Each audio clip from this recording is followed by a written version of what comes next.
y amén.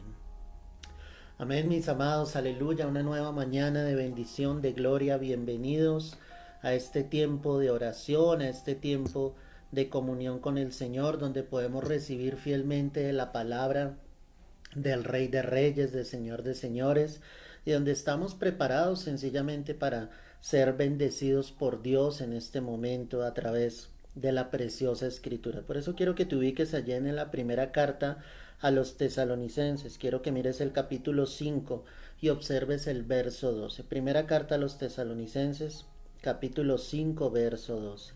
Dice la Escritura: os rogamos, hermanos, que reconozcáis a los que trabajan entre vosotros y os presiden en el Señor y os amonestan, y que los tengáis en mucha estima y amor por causa de su obra. Tened paz entre vosotros. También os rogamos, hermanos, que os amonestéis a los ociosos, que alentéis a los de poco ánimo, que sostengáis a los débiles, que seáis pacientes para con todos. Amén y amén. Decir, mi amado, que somos cristianos lleva un gran compromiso, primeramente delante de Dios y segundo delante de los hombres, porque sencillamente es ver cómo Dios desea de nosotros que seamos fieles imitadores de nuestro Señor Jesucristo. Decir que eres cristiano es realmente seguir las pisadas de Jesús, caminar como Él anduvo en esta tierra, demostrar fielmente el amor del Señor. Decir hoy en día que somos cristianos para muchos se ha convertido en algo que va de acuerdo a su vida, y cuando digo de acuerdo a su vida es que es una rutina, pero sencillamente no estamos viviendo fielmente ese cristianismo que Dios desea sobre todos nosotros. Cuando Pablo escribe esta carta a la iglesia en Tesalónica, él hace una exhortación a la iglesia y les dice claramente lo que deben ser ellos como verdaderos hijos de Dios. Era algo que Pablo practicaba, era algo que Pablo vivía. Por eso queremos analizar este pasaje, para que tú y yo nos demos cuenta que tanto nosotros estamos realmente viviendo ese cristianismo. La primera vez que los discípulos fueron llamados cristianos fue en un lugar llamado Antioquía. Ellos estaban allí predicando la palabra y obviamente la gente los empezó a reconocer de que eran seguidores de Cristo, porque actuaban y hablaban exactamente igual como Jesús efectivamente había hablado. Esa fue la primera vez que fueron llamados cristianos. Entonces, pensemos si de lo que vamos a mirar acá, cuántas de estas cosas nosotros llegamos a tener. Mira el verso 12. Os rogamos, hermanos, que reconozcáis a los que trabajan entre vosotros y os presiden en el Señor y os amonestan. O sea, cuando decimos que somos cristianos, Pablo está mostrando acá y dice: reconozcan a los que van delante de ustedes, reconozcan a los que llevan mucho más tiempo caminando en el Señor, a los que los presiden y aún a los que los amonestan. Es decir, está hablando de personas que llevan tiempo caminando con el Señor, que posiblemente son ancianos de la iglesia, y cuando decimos que son ancianos, obviamente es gente que ya ha vivido en el Señor, se ha preparado en la palabra, y la palabra dice aquí fielmente de que yo debo respetarles a esas personas que llevan tiempo, que llevan muchos más años caminando con el Señor que yo. O sea, una característica de ser un verdadero hijo de Dios es mi respeto precisamente a las autoridades que el Señor ha colocado. Es el respeto fielmente a aquellos que predican la palabra, a aquellos que trabajan dentro de la obra, a aquellos que llevan años, obviamente, caminando con el Señor. Y pensar en esto me lleva, obviamente, a analizar de que la iglesia muchas veces falla en eso, porque menospreciamos el ministerio de otros, porque no tenemos en cuenta sencillamente el hecho de que haya personas de que llevan tiempo obviamente haciendo la obra para Dios. ¿Sí? Puede que no sean personas que estén en ministerios públicos, pero definitivamente son personas que aman al Señor, que llevan el Evangelio, son personas que están en la iglesia orando, clamando, que llevan un ministerio de oración, de intercesión. Tantas y tantos siervos que hay dentro de la iglesia, ¿sí? Y el Señor está diciendo acá a través del apóstol Pablo que es necesario, ¿cierto?, reconocer a los que trabajan en la obra, a los que día tras día están haciendo obviamente algo para la gloria del Señor. Es decir, ser cristiano me lleva precisamente a eso, obviamente a reconocerlos y a respetarlos. O sea, hay que honrar a aquellos hombres, ¿sí? Que por años han predicado el Evangelio, que por años han entregado su vida al Señor. Eso es un privilegio que obviamente nosotros tenemos como hijos de Dios. Pero además de eso, el verso 13 dice que los tengas en mucha estima y amor por causa de su obra. ¿Cuál es la obra de ellos? Es la obra de Dios. Y dice que los coloquemos en alta estima. Nunca te vayas a levantar contra un siervo de Dios. Nunca profeses palabras que salgan de tu boca que ofendan a un siervo del Señor. Puede que en algún momento ese siervo se pueda llegar a equivocar, ¿sí? Ese obrero de esa viña se pueda llegar a equivocar, pero es mejor entregar esas cosas al Señor y dejarlas en las manos de Dios. Pero tú no levantes tu voz en contra de alguien que está en el ministerio, en contra de alguien que sencillamente está llevando la obra o está trabajando dentro de la obra. Por eso Pablo les dice, ténganlos en mucha estima y amor por causa de su obra, por causa de lo que ellos están realizando por Cristo Jesús. Trabajar en la obra, mis amados, no es nada sencillo. Trabajar en la obra requiere de sacrificio, de esfuerzo, de muchas lágrimas, de tiempo, de dedicación, pero lo más importante, de amor a Cristo y por consiguiente de amor hacia las almas. Alguien que verdaderamente trabaja en la obra amará al Señor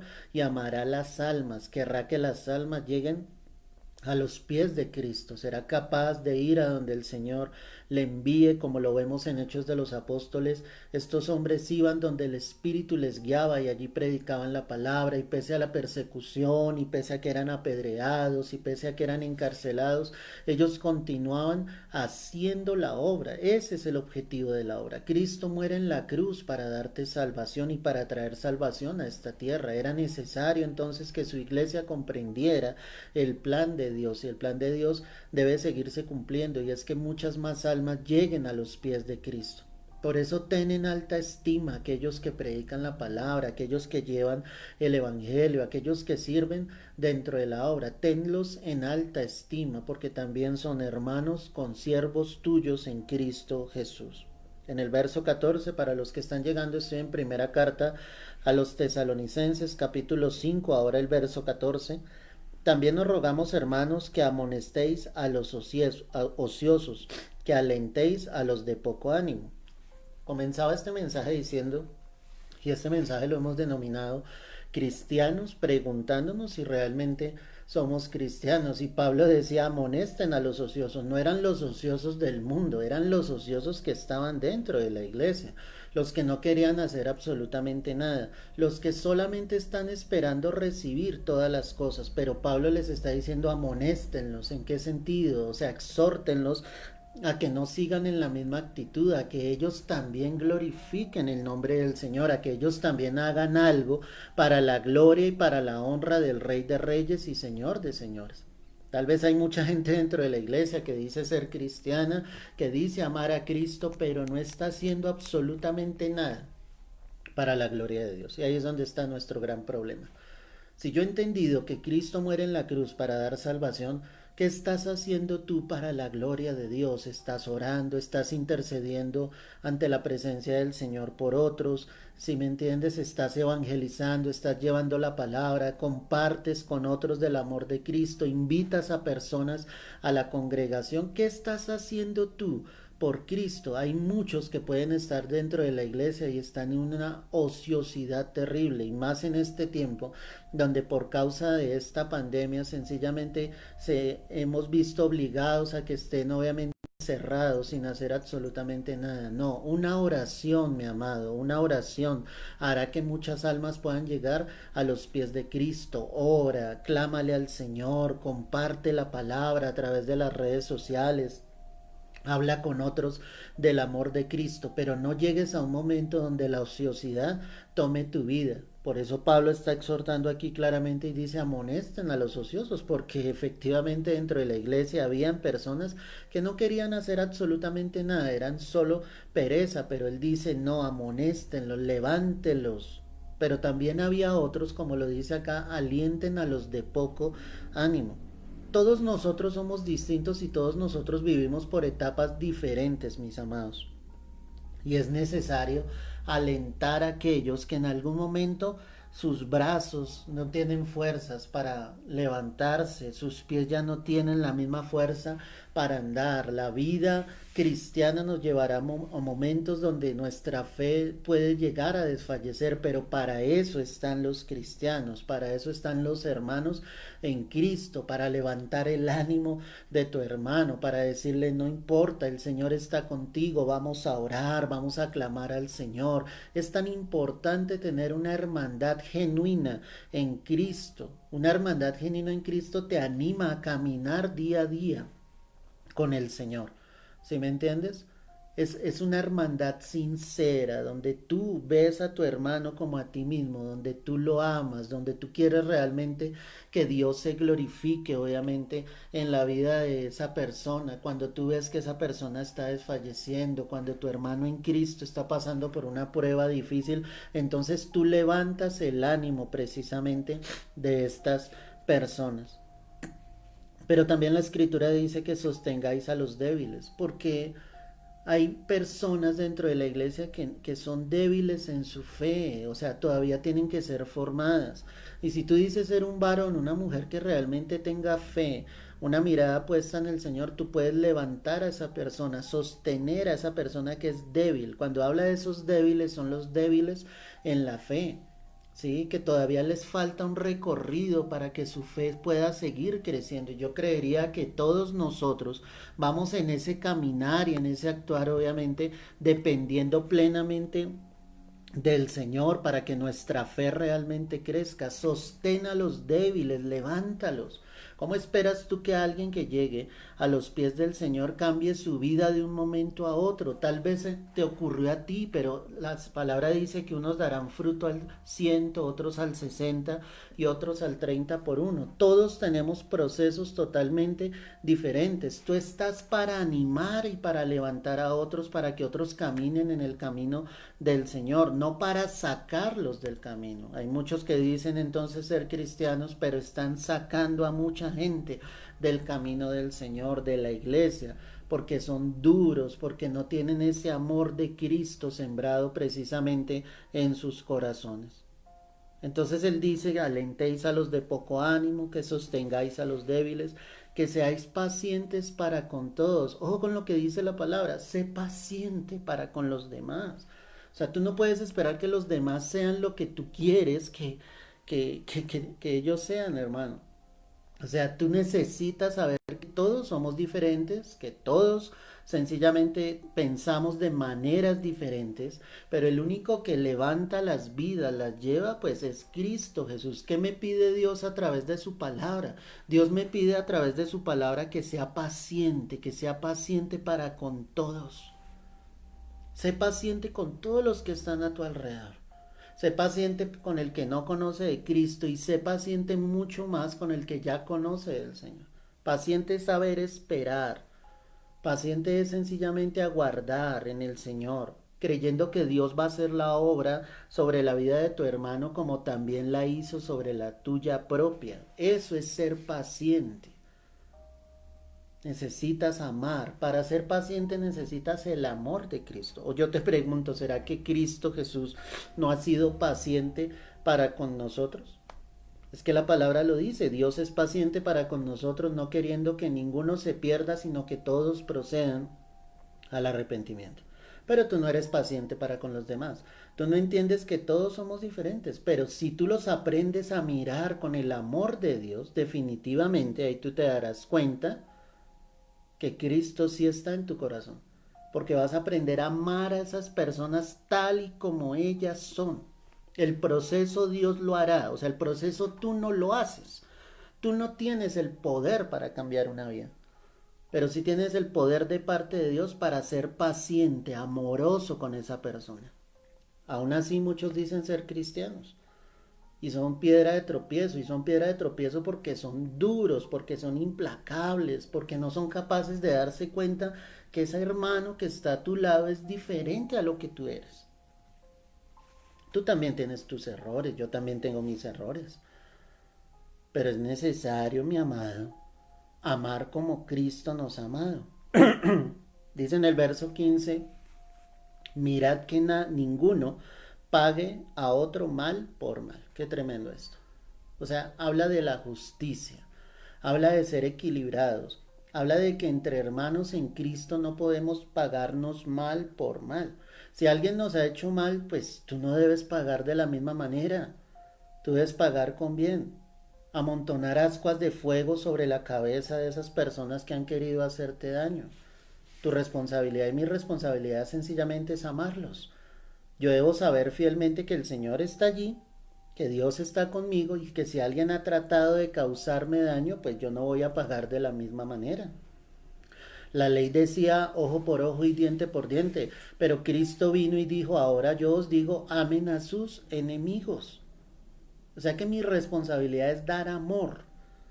No es sencillamente actuar de la misma manera, no es sencillamente corresponder de la misma manera y la palabra lo está mostrando aquí claramente. No permitas que otro pague mal por mal. Eso es algo que tú dices, yo tengo a Cristo, pero en el momento en que sencillamente hacen algo en contra tuya, tú respondes de la misma manera, no, no puede ser. Aún así, muchos dicen entonces ser cristianos.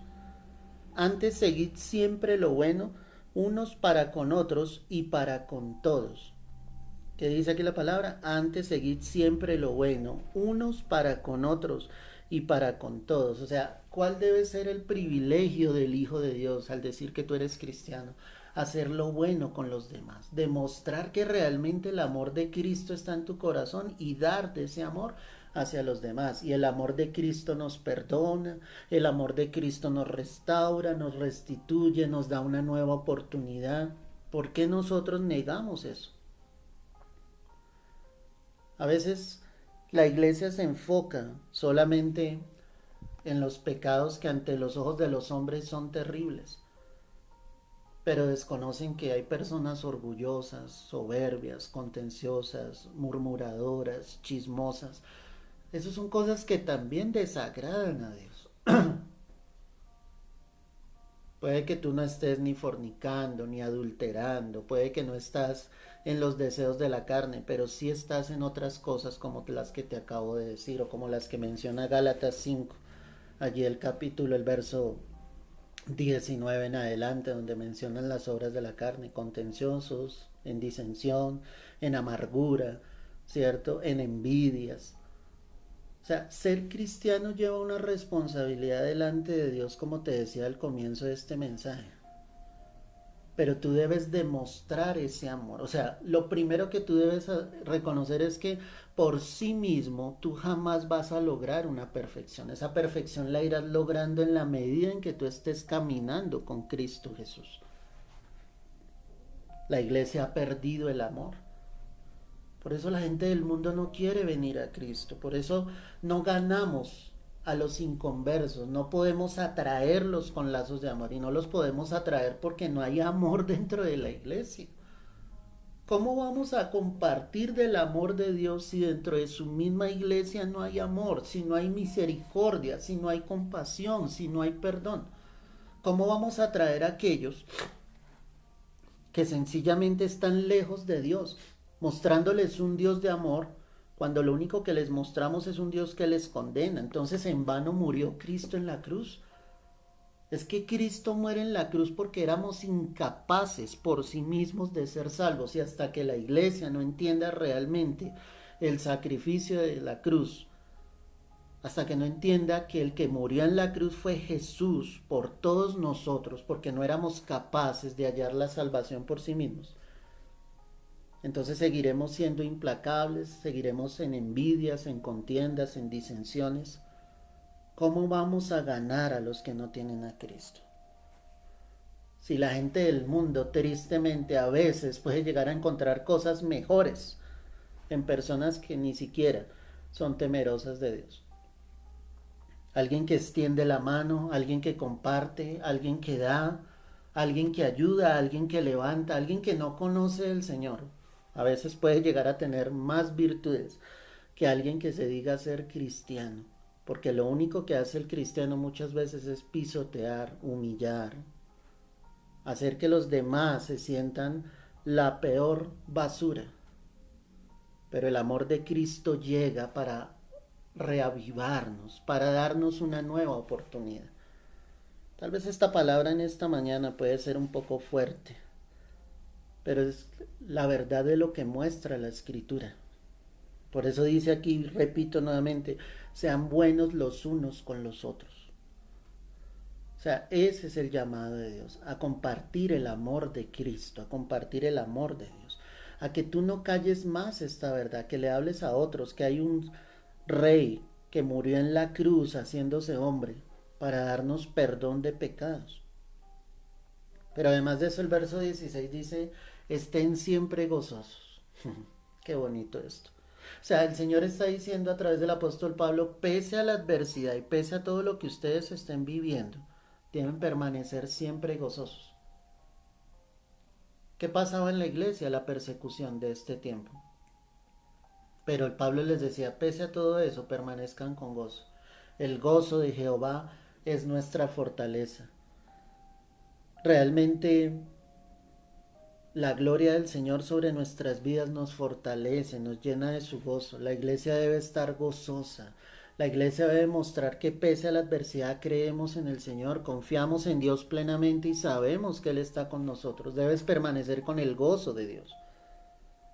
Pero a veces hay muchos que dicen entonces ser cristianos y no tienen el gozo del Señor. Solo muestran amargura en sus vidas, solo muestran dolor.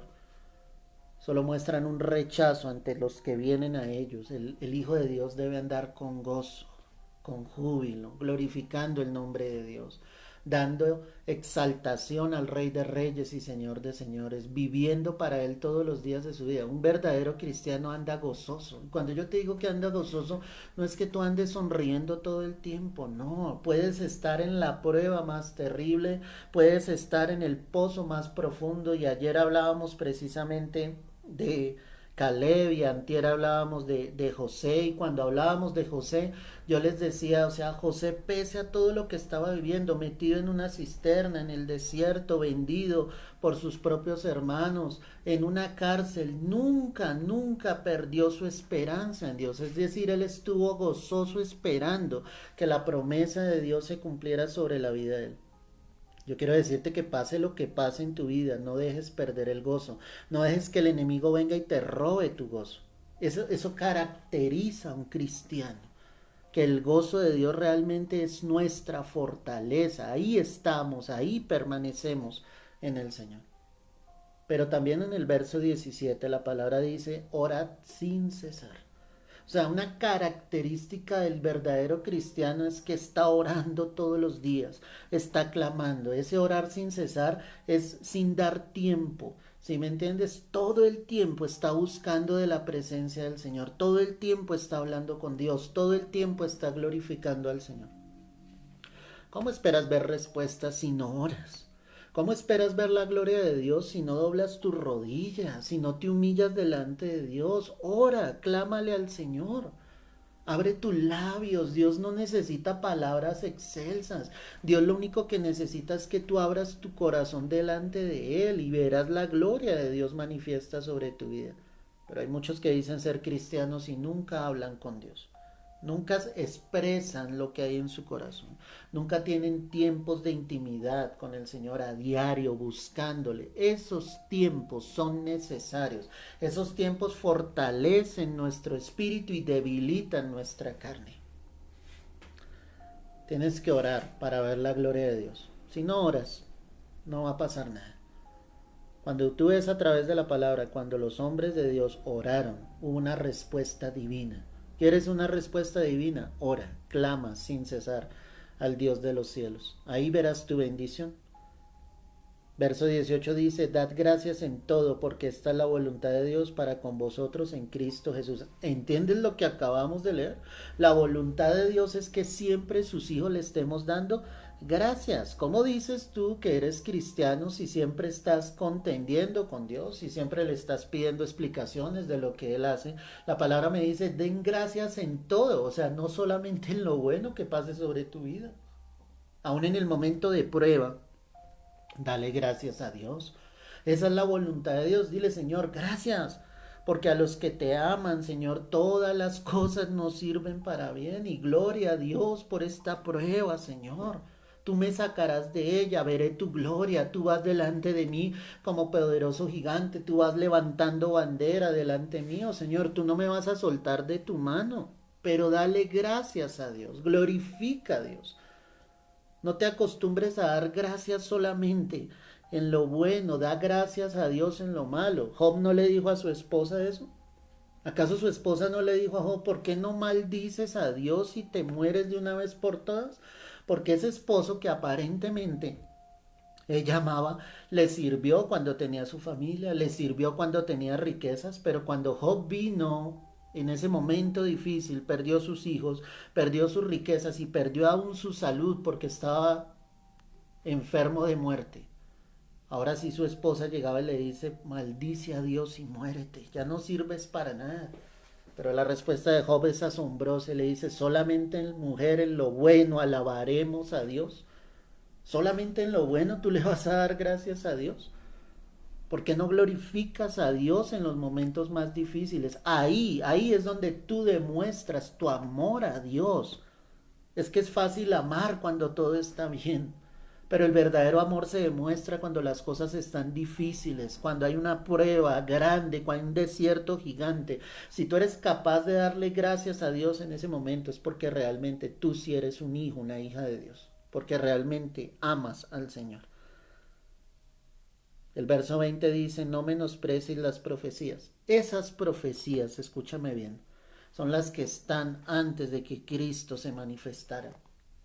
En otras palabras, el Señor está diciendo allí, no menosprecies sencillamente lo que ya está escrito, no menosprecies lo que el Señor ha dicho, lo que está escrito acá en la palabra. La iglesia no puede menospreciar todo lo que está acá. Cielo y tierra pasarán, pero su palabra no pasará. Y si tú eres ese verdadero hijo, esa verdadera hija de Dios, no vas a menospreciar la palabra de Dios. Vas a entender que lo que está aquí se cumplirá, lo que no se ha cumplido se habrá de cumplir, tal y como está escrito. Hay cristianos desapercibidos que dicen ser cristianos, que ni siquiera esperan al Señor que venga entre las nubes, que no creen a lo que está aún viendo sus propios ojos, lo que está sucediendo en el mundo. Esos son señales de parte de Dios, eso es amor de Dios. Porque Dios lo que está haciendo es advirtiendo y diciendo, si ven que lo que está escrito sí va a suceder y cosas peores aún van a llegar a pasar. Pero aún muchos dicen ser creyentes, cristianos, y no creen a la palabra de Dios. En el verso 21 dice la escritura, examinadlo todo y retenedlo bueno. O sea, ¿qué enseñanza esta? Porque él dice, tú eres verdadero hijo de Dios, tú eres un verdadero cristiano, tienes que examinarlo todo. ¿A la luz de qué? A la luz de la palabra. La palabra es la evidencia, es la fuente que nos deja ver qué es de Dios y qué no es de Dios.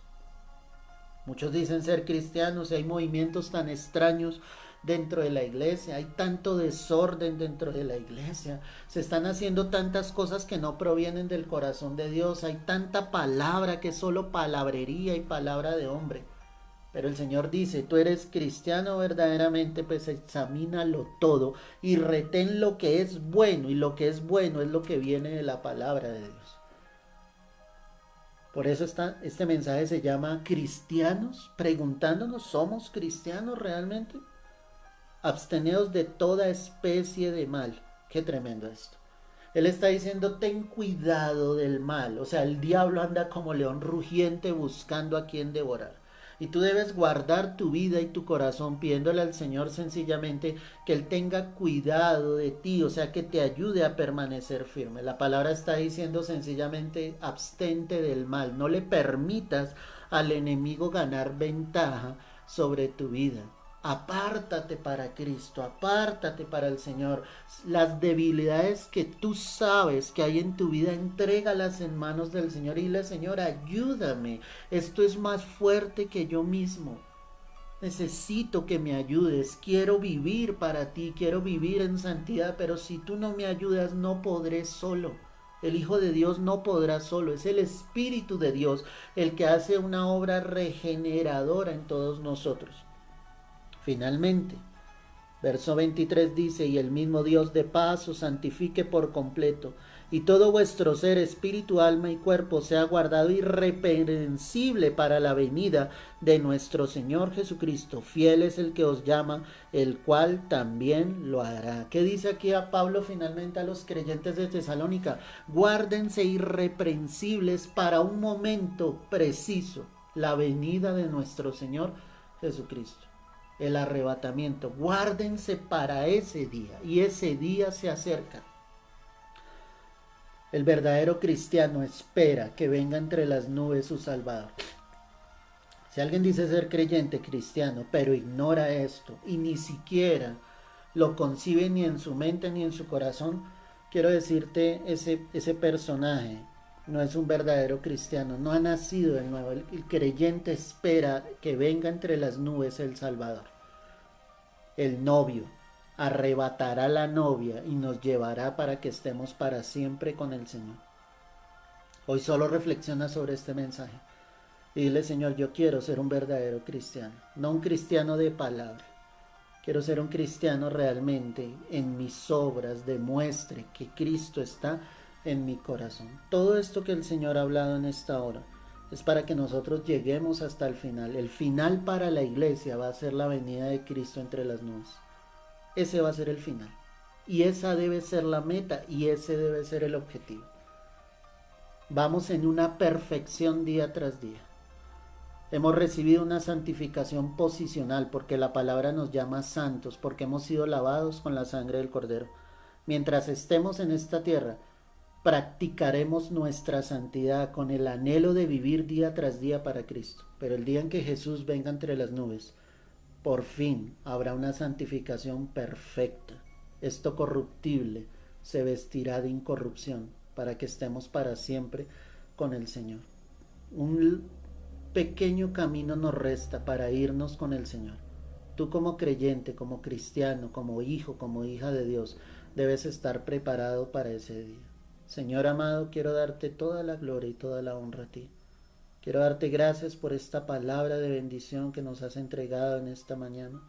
Y te pido, Rey amado, en el nombre de Jesús, que no seamos oidores, sino hacedores de tu palabra. Que reconozcamos nuestras faltas, nuestros pecados delante de ti. Y que realmente vivamos, Señor, en el perfecto amor de Cristo Jesús. Hoy te lo pido, Santo Rey. Es en Cristo Jesús, Señor nuestro. Amén y amén. Amén, mi amado. Si no tuviste la oportunidad de escuchar este mensaje completo, te invito a que lo hagas, a que reflexiones y a que te preguntes si realmente eres un cristiano o no lo eres. No puedes decir que eres cristiano si está faltando todo lo que hoy el Señor nos ha hablado a través de este pasaje. No lo digo yo, lo dice la preciosa palabra del Señor. Un abrazo, Dios te guarde y te bendiga. No olvides compartir este mensaje con otros y que la gloria de Dios resplandezca sobre tu vida. No lo olvides, Cristo viene pronto y su iglesia dice: aleluya, amén, amén. Dios te guarde.